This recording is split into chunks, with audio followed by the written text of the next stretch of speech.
Hello dear students, how are you all? कैसे हो सब बच्चे? सबसे पहले तो welcome to your reading campaign English class.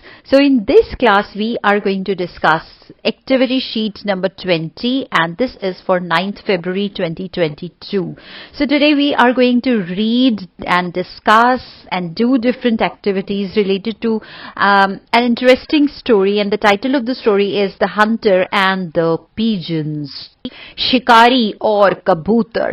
I believe you might have heard this story or you might have read this story in your previous classes or maybe at home. आपने पढ़ी होगी ये जरूर कहानी, कबूतरों और बहेलिया की कहानी. बहेलिया जिसे आप शिकारी भी बोलते हैं. सो इस कहानी को आज हमें पढ़ना है और उससे रिलेटेड बहुत सारी एक्टिविटीज हैं जो आज हम करने वाले हैं. ठीक है, तो सबसे पहले तो हमें क्या बताया गया, हमें दी गई है कुछ रीडिंग इंस्ट्रक्शंस. आप लोगों को कहानी को पढ़ना है तो कैसे पढ़ना है उसके लिए कुछ इंस्ट्रक्शंस हैं, कुछ निर्देश दिए गए हैं. आप देखो, ध्यान से सुनना है और उसके अकॉर्डिंगली आपको भी ऐसे ही स्टोरी रीड करनी है. ठीक है, so let your voice reflect the tone of the story और the personalities of the characters. आपकी जो आवाज है और स्टोरी की जो टोन चल रही है, मान लो कि स्टोरी में कुछ बहुत खुशी की बात हो रही है तो आपने भी अपनी आवाज में खुशी दिखानी है. अगर स्टोरी में कोई उदास हो गया है, सो ये नहीं कि उदासी में भी आप खुशी दिखा रहे हो. तो स्टोरी में अगर कोई उदास है, सैड है, तो आपको भी थोड़ा सा सैड वाली टोन में बात करनी है ना. जैसे आप कहते हो ना कि मम्मी आज मैं बहुत खुश हूं, तो उछल के और चहकती हुई आवाज में ऐसे बोलते हो. लेकिन अगर आपको पूछना है कि हाय फ्रेंड क्या तू बहुत उदास है, तो कैसे बोलते हो ना, उदास है ना. तो आपकी टोन जो है थोड़ी सी उदासी वाली वैसे वाली हो जाती है. तो यहां पर भी आपको पहचानना है कि स्टोरी की क्या टोन चल रही है. एक्साइटमेंट है, हैप्पीनेस है, सैडनेस है, कोई फन, कोई मजेदार बात हो रही है, तो उसके हिसाब से आपको भी अपनी आवाज को ऊपर नीचे करना है. और साथ में ये भी देखना है कि जो स्टोरी के जो कैरेक्टर्स हैं, यहाँ पर जैसे पिजन है, बहेलिया है जो शिकारी है, हंटर वो है, एक लीडर पिजन है. सो किस तरह की पर्सनैलिटीज अपने आप को वो लोग डिपिक्ट कर रहे हैं, मतलब वही फिर से वही बात आ जाएगी, उनकी फीलिंग्स क्या है. तो उसको पहचान के आपको उसके हिसाब से अपनी आवाज निकालनी है. दूसरा वाला दे रखा है, डोंट रीड टू फास्ट. इतनी तेजी से नहीं पढ़ना कि मैम को कुछ समझ ही नहीं आ रहा, भाई ये बच्चा पढ़ क्या रहा है. तो इतनी फास्ट नहीं पढ़ना है, बड़े आराम आराम से, जहां पर टोन को पहचानते हुए, जहां पर जिस फीलिंग को आपने वहां पर अपनी आवाज के थ्रू दर्शाना है तो वो वहां पे आपने दिखाना है. Vary your pace so you can pause for emphasis. अपनी पेस का मतलब होता है स्पीड. अब जैसे मैं भी अभी हिंदी बोल रही हूं, लेकिन मैं कभी कभी आवाज को बहुत तेज जल्दी जल्दी कुछ बोल के चली जा रही हूँ, कहीं कहीं पर मैं थोड़ा धीरे धीरे बोल रही हूँ, है ना. तो आपको अपनी जो आवाज की जो स्पीड है, ठीक है, उसको अपने स्टोरी के हिसाब से रखना है. और दूसरी चीज, कुछ वर्ड्स पर हम क्या करते हैं, हम बहुत ज्यादा एम्फेसाइज करते हैं, स्ट्रेस देते हैं उसके ऊपर. हम कुछ ज्यादा, जैसे अभी मैंने एक ज्यादा वर्ड बोला तो मैंने इसके ऊपर बहुत सारा एम्फेसिस दिया है, उसके ऊपर बहुत सारा भार डाला है ना, उसके ऊपर जोर डाला है. सो कहीं कहीं पर ऐसा भी हो सकता है कि किसी किसी वर्ड पे अगर आपको जोर देने की जरूरत है, एम्फेसिस देना है, स्ट्रेस देना है, तो वो भी आपको देना है. चलो अब आगे देखते हैं. आप स्टोरी सबसे पहले एक बार एक रीड करते हैं इस स्टोरी को कि कैसे रीड किया जाता है, then we'll understand the story. तो ये 3-4 चीजें जो अभी आपको समझाई है, इसके साथ साथ आपको ये भी ध्यान रखना होता है कि जहां पर पॉज आता है बेटा, पॉज का मतलब होता है कि जहां पर कहीं कोई कॉमा आया तो वहां पर आपको छोटा सा अपना पॉज देना है. सेंटेंस जब ओवर होता है, फुल स्टॉप आता है, तो वहां पर आपको रुकना है 1 सेकंड के लिए. ऐसा करना है कि ए वाला सेंटेंस जो एक पर्टिकुलर आप बोल रहे हैं ये खत्म हो गया. तो इन छोटी छोटी चीजों का ध्यान देंगे तो आपकी रीडिंग स्किल्स बहुत अच्छी हो जाएंगी. So let's start. A flock of pigeons lived on a huge banyan tree. One day, the pigeons were flying in search of food. They saw plenty of grain scattered on the ground. All of them came down to eat the grain. Soon, they realized that they were caught in the trap which the hunter had laid. अब आपने देखा जहां पर यहां full stop आया है, एक ये वर्ड आया ह्यूज का शब्द होता है बहुत बड़ा, है ना. तो मैंने भी उसको थोड़ा सा लंबा करके एम्फेसाइज देके बोला, ह्यूज बैनियन ट्री, है ना. फिर यहां पर फुल स्टॉप आ गया तो हमने उसको स्टॉप किया, ह्यूज बैनियन ट्री. फिर वन डे, अब यहां पर कॉमा है, मैंने उसको खत्म नहीं किया. वन डे द pigeons, उसके साथ ही उसको ज्वाइन भी किया है लेकिन छोटा सा एक पॉज भी दिया है। तो ऐसी छोटी छोटी चीजें आपको भी ध्यान रखनी है। देन नेक्स्ट जो है हमारा पैरा, उस पर चलते हैं। The pigeons were very sad। अब सैड है तो आपको भी अपनी टोन वैसी ही रखनी है, ऐसा नहीं करना the pigeons were very sad ना, वो तो खुशी वाली टोन हो गई। तो सैडनेस वाली टोन में आपको उसको बोलना है। The pigeons were very sad। The leader of the pigeons asked them not to lose hope. He said that if all of them made a joint effort, they would be able to fly away with the trap. All the pigeons tried in unison and finally flew away along with the trap. The hunter could do nothing but repent. After flying for a long time, they reached a place where an old friend of the leader pigeon, a rat, lived. The leader requested the rat to help them. He agreed and called some other rats. All the rats worked on the trap and were able to cut it to set the pigeons free. ठीक है, तो आप tone को आप समझे कि जैसे जैसे स्टोरी की टोन चल रही है वैसे वैसे आपको भी करना है। खास करके जब इस तरह का कोई शब्द आता है, देख रहे हो यहाँ पे एक तो इन्वर्टेड कॉमा लगा ही हुआ है, इसका मतलब कि कोई स्पेशल वाला वर्ड है तो उसके ऊपर हमने एम्फेसाइज देना ही है। वेर एन ओल्ड, पुराना दोस्त, old friend of the leader pigeon, फिर यहाँ पर एक कॉमा है, एक कॉमा इधर है। अब इसलिए हमें यहाँ पर भी रोकना है, हमें इधर भी रोकना है। So friend of the leader pigeon, a rat lived, यहां हमें खत्म करना है लिव्ड पे। तो इन चीजों को, छोटी छोटी चीजों को अगर आप ध्यान देंगे तो आपकी रीडिंग स्किल्स बहुत अच्छे हो जाएंगे। ऑलराइट, चलिए जल्दी से इसको एक बार समझ लेते हैं। मुझे लगता है कि स्टोरी समझने में कोई दिक्कत आपको है नहीं है, पर फिर भी एक बार हरिडली एक रीड ले लेते हैं समझने के लिए। A flock of pigeons lived on a huge banyan tree. Flock मतलब क्या होता है? जो, हाँ बिल्कुल ठीक आपने पहचाना, कबूतरों का झुंड। एक कबूतरों का झुंड बड़े से बैनियन ट्री में रहा करता था। वन डे, एक दिन, the pigeons were flying in search of food. एक दिन सारे के सारे पिजन्स जो थे अपना खाने की तलाश में उड़ रहे थे। They saw plenty of grain scattered on the ground. Scattered मतलब फैला हुआ है। उन्होंने देखा, ग्रेन मतलब अनाज के दाने, उन्होंने देखा कि अरे इतना सारे जो अनाज के दाने हैं वो ग्राउंड पर फैले हुए हैं। All of them came down to eat the grain. सबके सब जो है मजे से मुंह में पानी आ गया, चोंच में पानी आ गया उनके, और सबके सब जो है नीचे आ गए। Soon they realized that they were caught in the trap which the hunter had led.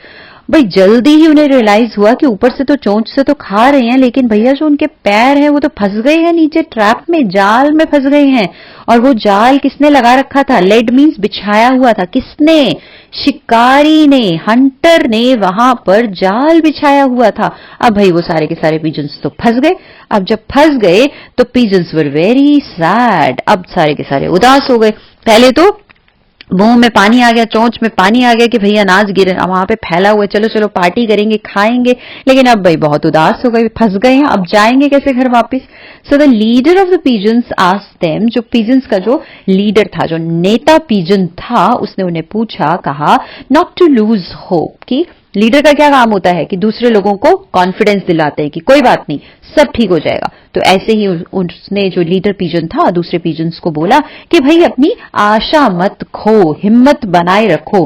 तो ही सेड, उसने कहा that if all of them made a joint effort they would be able to fly away with the trap. उसने बोला कि सारे pigeons जो हैं अगर मिलकर, जॉइंट एफर्ट, कोशिश, मिलकर कोशिश करेंगे तो वो सारे के सारे पिजन्स उस ट्रैप को लेके उड़ भी सकते हैं। So all the pigeons tried in unison, सबने एक साथ मिलकर मेहनत की और उड़ाने की कोशिश की। And finally flew away along with the trap, और सारों ने, जब सबने मिलकर एक साथ एफर्ट लगाया, जोर लगाया, तो फाइनली वो ट्रैप को लेके ऊपर उड़ गए। The hunter could do nothing but repent। अब जब जाल लेकर ऊपर उड़ गए तो भाई हंटर उनके पीछे पीछे उड़कर तो जा नहीं सकता, हंटर के तो पंख है नहीं है, तो सिर्फ और सिर्फ वो क्या कर सकता था? पश्चाताप, कि अरे ये मैंने क्या कर दिया। ये तो सारे के सारे लेकर उड़ गए, दाना भी गया और पिजन्स भी गए और साथ ही साथ जाल भी चला गया। सो वो वहां पर पछतावा करता रह गया।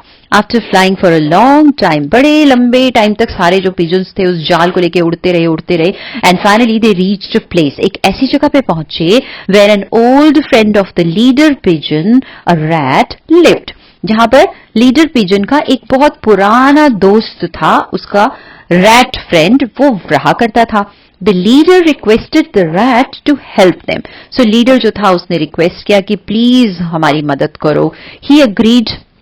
अब ही कौन है? रैट, जो चूहे महाराज थे, उन्होंने अग्री कर लिया, सहमति दे दी कि ठीक है हम हेल्प करेंगे। And called some other rats, और उसने अपने कुछ और दोस्तों को, रैट्स को बुलाया। All the rats worked on the traps, तो सारे रैट्स ने मिलकर जाल पे काम किया। क्या काम किया? कढ़ाई का काम किया? नहीं, जाल को काटने का काम किया।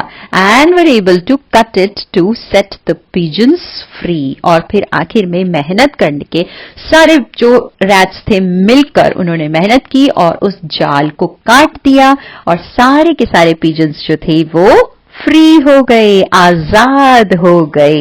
तो भाई मुझे 1 2 3 4 चीजें बताइए कि आपने क्या क्या चीजें इस कहानी से सीखी हैं, क्या क्या होना चाहिए। कुछ मुझे भी पता लगे कि बच्चे जो हैं बड़े हो गए हैं, कुछ समझदार हो गए हैं।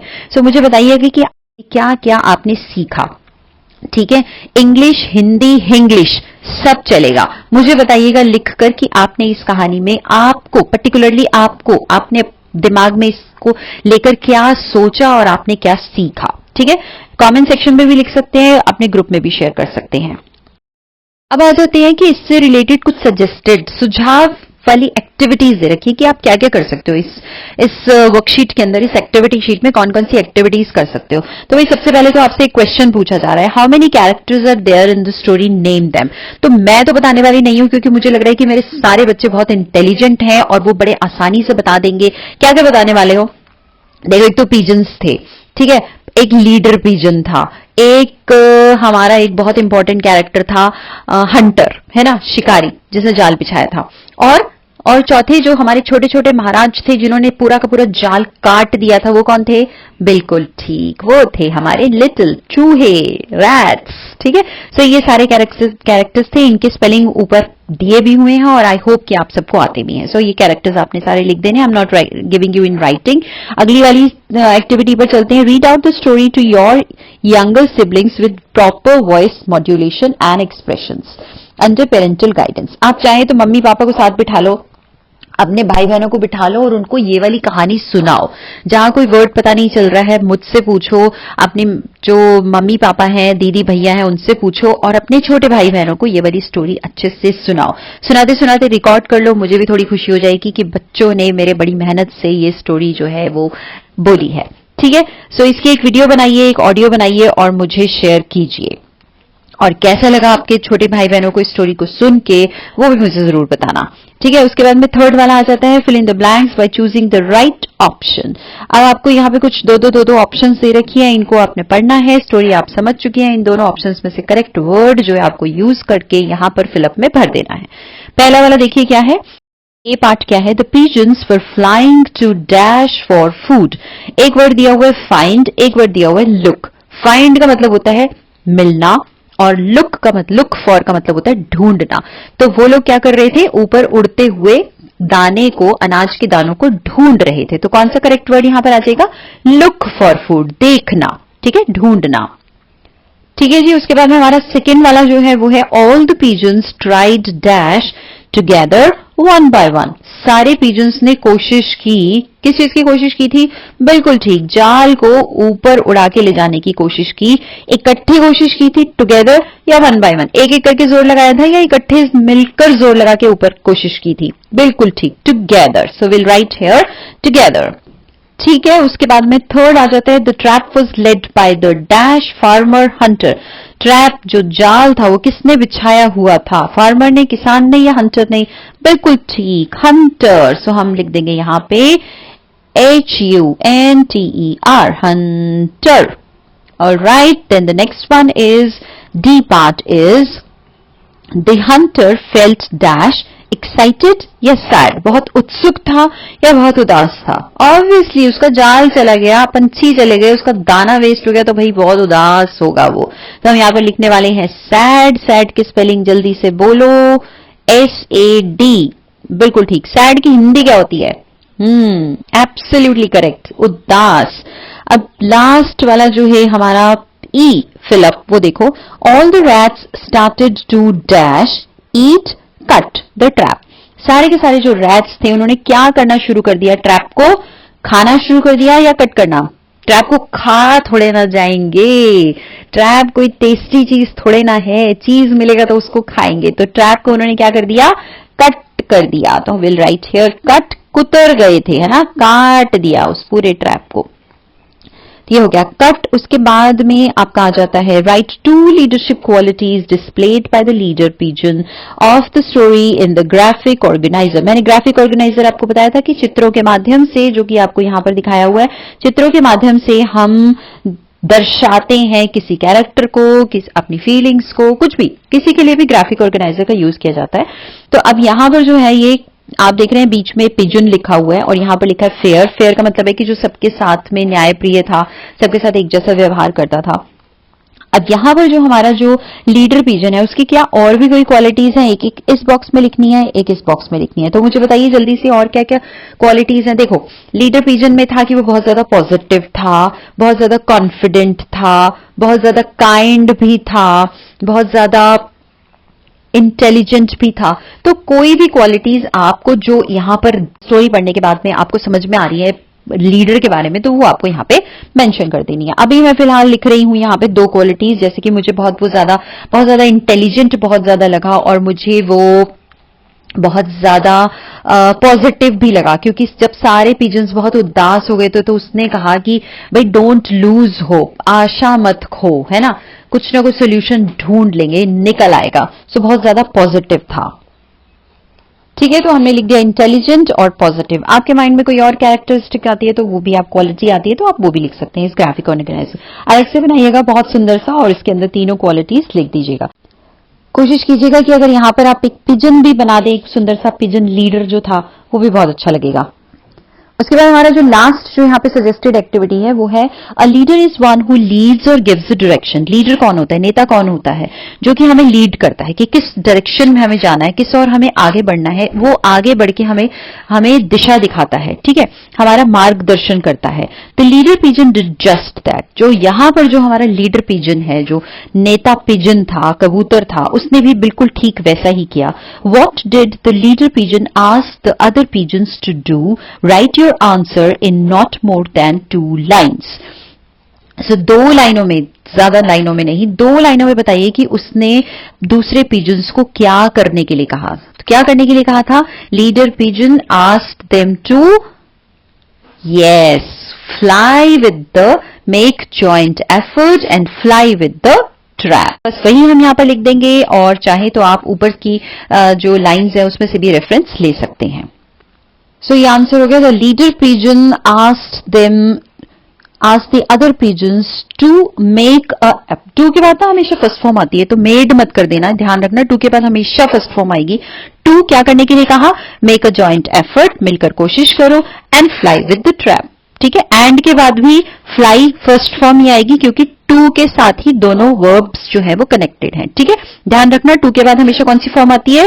फर्स्ट फॉर्म आती है। यहां पर तो पास्ट की बात हो रही है, आस्क्ड है, क्योंकि यहां पर डिड लगा हुआ है। ठीक है, the leader pigeon asked, did होता है तो आंसर में सेकंड फॉर्म, लेकिन टू के बाद में हमने लगाई है first form. So leader pigeon asked the other pigeons to make a joint effort and fly with the trap. So आप भी अपने जाल से बाहर निकलिए, कोशिश कीजिए, जो अक्सर करते हैं उससे थोड़ा सा और करने की कोशिश कीजिए और इस स्टोरी को बहुत अच्छे से सुंदर सी एक ऑडियो बना के कोशिश कीजिए। एक बच्चा चूहा बन जाओ, एक जो है आपके ही घर में छोटे भाई को चूहा बना दो और खुद बन जाओ, एक लीडर पिजन बन जाओ, एक छोटे छोटे पिक्चर्स ड्रॉ कर लो और उससे कुछ कुछ स्टोरी जो है इस तरह से सुंदर सी बढ़िया सी स्टोरी को इनैक्ट भी कर सकते हो। ठीक है, रोल प्ले करके दिखाओ या फिर स्टोरी की ऑडियो बना दो या स्टोरी को पढ़ते हुए अपने भाई बहनों के साथ में एक वीडियो बनाओ, कुछ इंटरेस्टिंग सा करो, कुछ अलग सा करो। Alright, so keep smiling, keep learning and keep watching Rajni ma'am's videos. Okay, bye bye, take care.